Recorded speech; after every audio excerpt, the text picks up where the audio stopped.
اعوذ باللہ من الشیطان الرجیم، بسم اللہ الرحمن الرحیم۔ حضرت علی رضی اللہ تعالی عنہ نے فرمایا، روزی پہلے سے بڑھ چکی ہے، حریص محروم رہتا ہے اور بخیل کی مذمت ہوتی ہے۔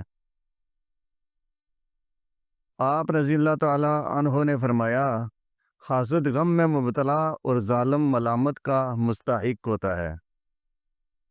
حضرت علی رضی اللہ تعالیٰ عنہ نے فرمایا، محرومی یہ ہے کہ خدا کی طرف سے توفیق خیر نہ ہو۔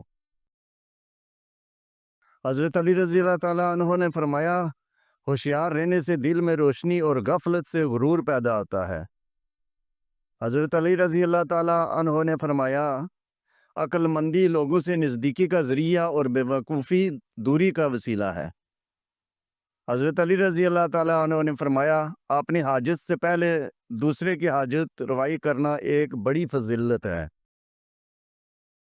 حضرت علی رضی اللہ تعالیٰ عنہ نے فرمایا، دوسروں کے بعید کو محفوظ رکھنا امانت اور اسے مشاور کرنا خیانت اور مشکوک چیزوں سے بچنا دیانت ہے۔ حضرت علی رضی اللہ تعالیٰ عنہ نے فرمایا، بہشت ان لوگوں کو ملتی ہے جو نیک کاموں میں آگے بڑھنے والے ہیں۔ حضرت علی رضی اللہ تعالیٰ عنہ نے فرمایا، انسان کی تمام پریشانیاں دو باتوں کی وجہ سے آتی ہیں، ایک تقدیر سے زیادہ آتا ہے اور دوسرا وقت سے پہلے چاہتا ہے۔